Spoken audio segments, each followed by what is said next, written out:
우리 주님께서 죽음을 이기시고 부활하신 부활주일입니다. 먼저 부활의 깊은 소식, 소망이 여러분의 가정에 임하시기를 축원합니다. 오늘 여러분에게 드릴 말씀은 과연 예수의 부활이 진실하냐, 그리고 왜 부활이냐, 믿는 이의 정인의 삶에 대하여 제가 여러분에게 말씀을 드리려고 합니다. 우리는 의문을 가지고 있습니다. 부활, 정말 부활 가능할까? 부활이 과연 진실하냐? 오늘 많은 사람들은 이 부활을 거부하고 거절합니다. 그 이유가 뭘까요? 그것은 바로 내 이성적으로 그것을 받아들일 수 없기 때문에 그렇습니다. 여러분, 이성이 뭘까요? 이성이라고 하는 것은 내 인간의 능력, 인간의 경험으로 접근하는 것이 이성입니다. 인간의 한계에서는 아무리 생각해봐도 죽었던 것은 부활하지 않기 때문에 예수님이 죽으셨다가 부활했다고 하는 것은 믿기지가 않다, 그 말입니다. 인간의 한계로 세상을 살다 보면 우리는 참 세상의 삶을 살아가다 보면 걱정이 많고 근심이 많고 슬픔이 많은 삶을 살아갑니다. 왜? 우리 인간의 한계가 있기 때문에 그렇죠.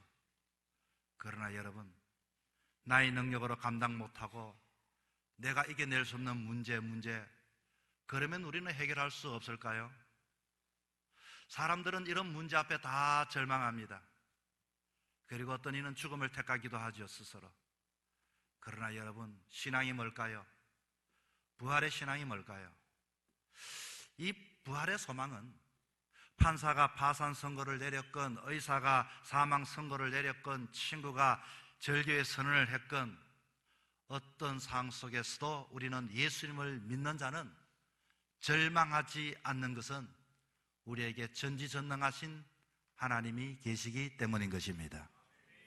그렇다면 오늘 본문 6절에 이렇게 시작합니다. 그가 말씀하신 대로 살아나셨느니라. 아니, 살아나다니? 아무리 내 이성적으로 내 경험으로 생각할 때 살아난다는 것은 불가능한데, 그러면 여러분 거절하지 마시고 한 번 더 여러분의 이성을 가지고 한 번 더 접근해 보시기 바랍니다. 첫째, 어떻게 이성적으로 접속할 수 있을까요? 자, 오늘 본문에 보니까 마태복음 28장 2절에 이렇게 말합니다. 주의 천사가 하늘로부터 내려와 돌을 굴려내고 그 위에 앉았는데, 돌덩어리는 여러분 무생물입니다. 무생물은 스스로 움직이지 않습니다. 그런데 누군가가 아마 이것을 굴러내었을 것입니다. 이게 이성적입니다. 그런데 사실은 이 돌 덩어리를 굴러내기 위해서 어른 6명이 그것도 반나절이나 되는 시간을 투자해서 밀어야 내어야만이 막혀있던 것들이, 고정되어 있던 것들을 열 수가 있는데, 자, 일단 밀었다고 합시다. 그렇다면 거기에는 이미 이런 소문이 돌았습니다. 예수님이 부활한다는 것이 구약에서부터 신약에 이르기까지 수많이 소문이 나와 있기 때문에 그곳에 이 대제사장들은 아예 그 돌문 앞에 병정들을 세워서, 군병들을 세워서 수직하게 하여 그것을 사람들이 접근하지 못하도록 경계를 했습니다.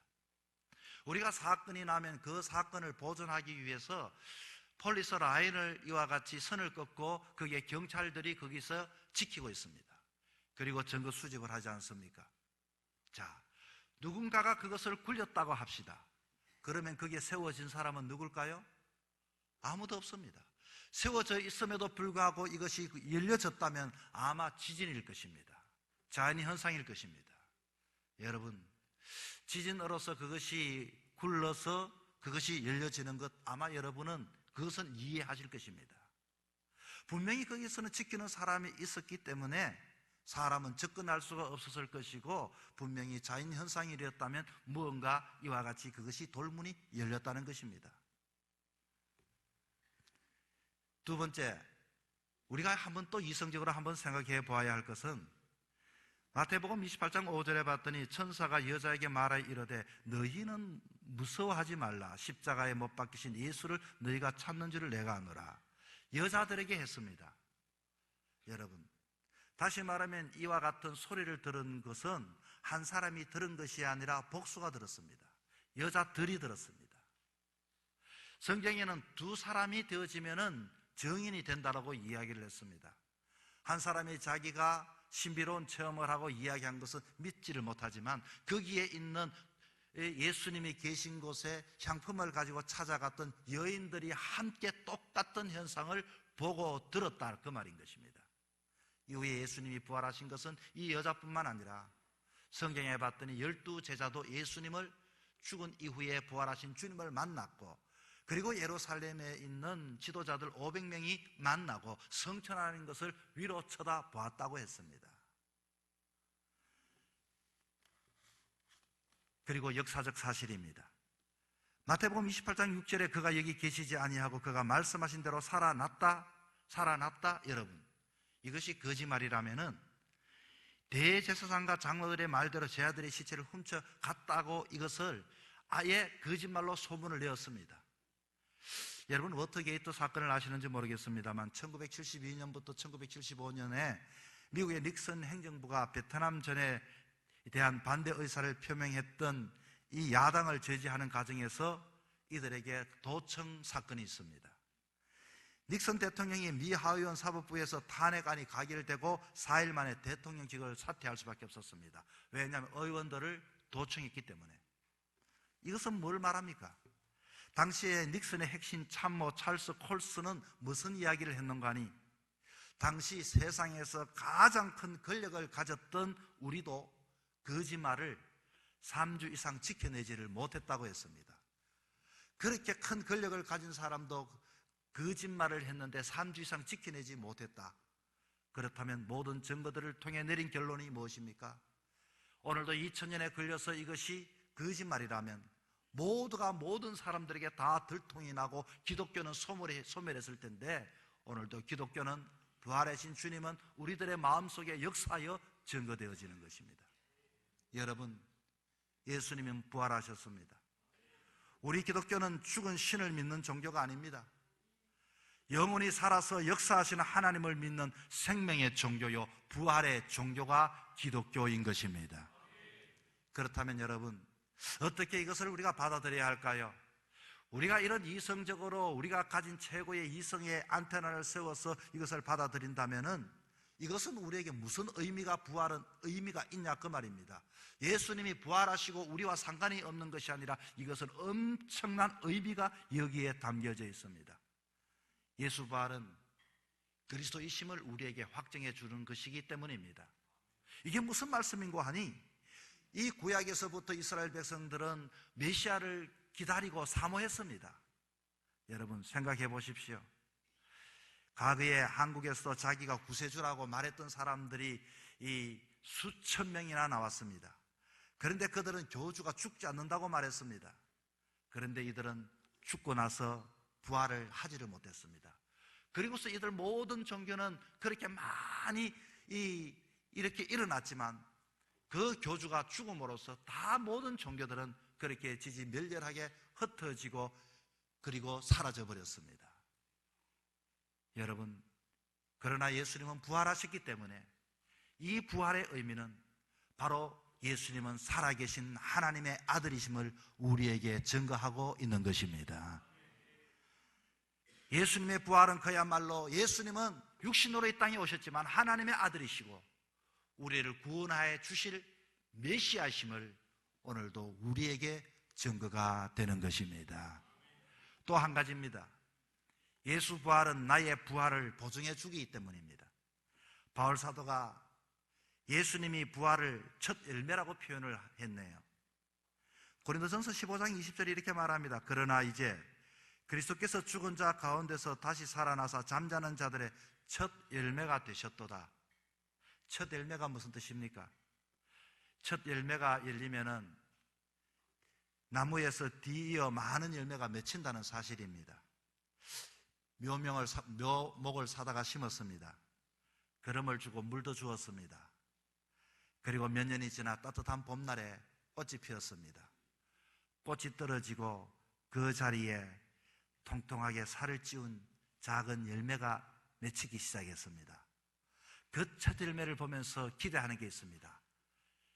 올해는 많은 열매가 맺히겠구나. 여러분, 시간이 지날수록 그 열매는 자라나고, 그리고 그 첫 열매를 본 순간 이어서 열매들이 여기저기 맺히기 시작했습니다. 우리는 그 열매를 나무의 첫 열매라고 합니다만, 묘목을 심은 사람은 얼마나 그 나무를 보고 기뻐하겠습니까? 첫 열매를 보고 기뻐하는 이유가 무엇입니까? 열매가 맺혀서 기뻐합니다. 그러나 또 무엇 때문일까요? 그것만이 아닙니다. 첫 열매가 맺혔으니 앞으로 많은 열매가 열릴 것이라는 신호요, 징표요, 확정이 되기 때문인 것입니다. 그래서 우리는 더 기쁩니다.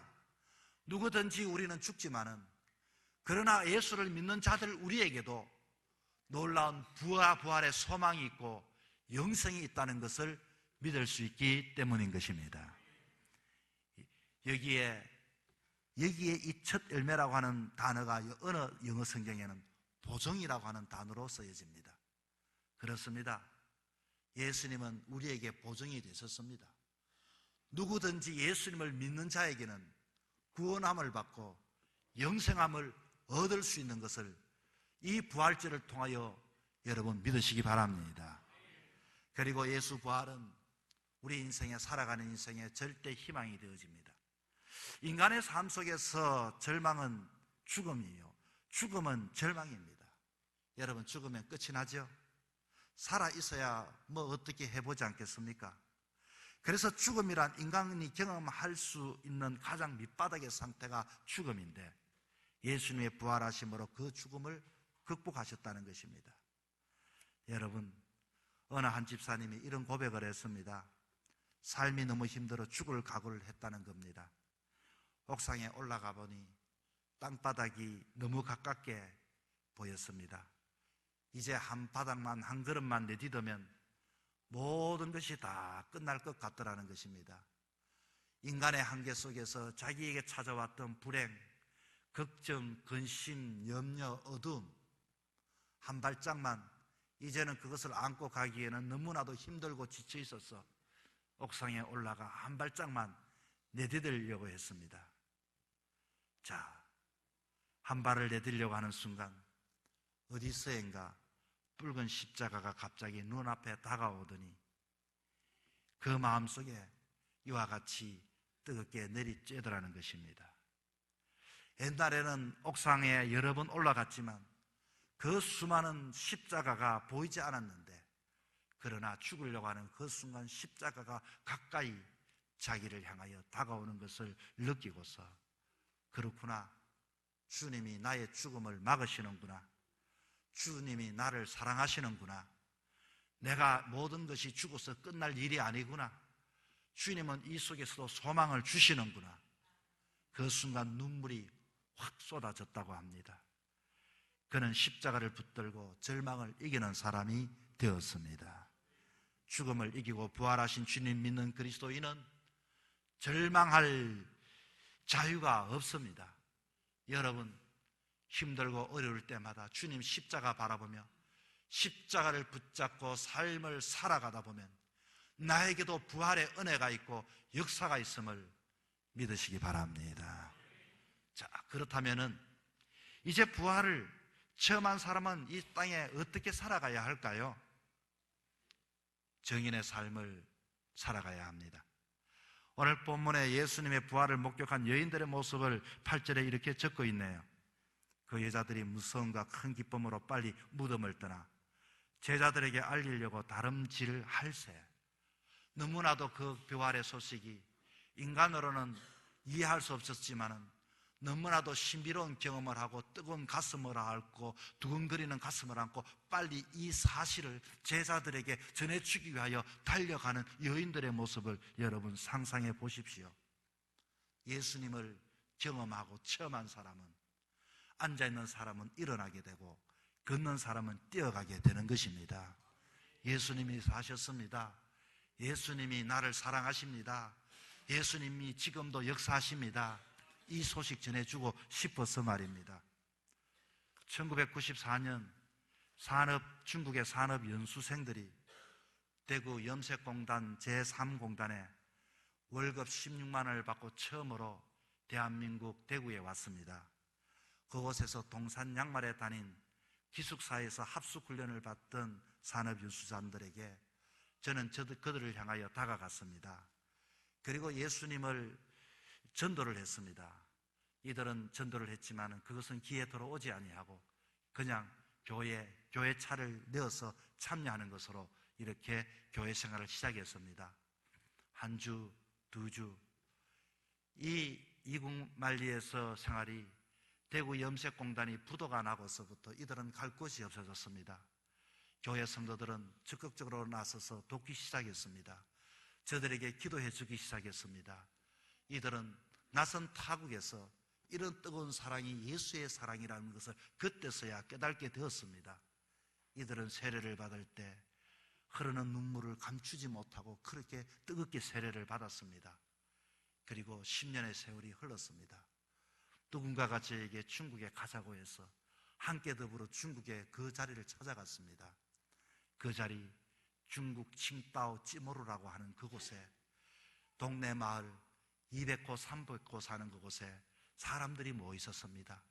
모든 사람들이, 얼마나 많은 사람들이 모여 있었는데 그것에 목회자가, 그 당시 세례를 받았던 사람이 목회자가 된 것입니다. 그곳에서 복음을 전해서 그 동네 사람을 다 복음화를 시켜버렸던 것입니다. 여러분, 예수를 품은 사람은 가만히 있을 수가 없습니다. 복음을 전합니다. 저들에게 증거합니다. 외칩니다. 복음을 받는 자들에게는 이와 같은 성령의 역사가 나타나게 되는 것입니다. 1956년 미국 사회를 발칵 뒤집어 놓은 사건이 하나가 있었습니다.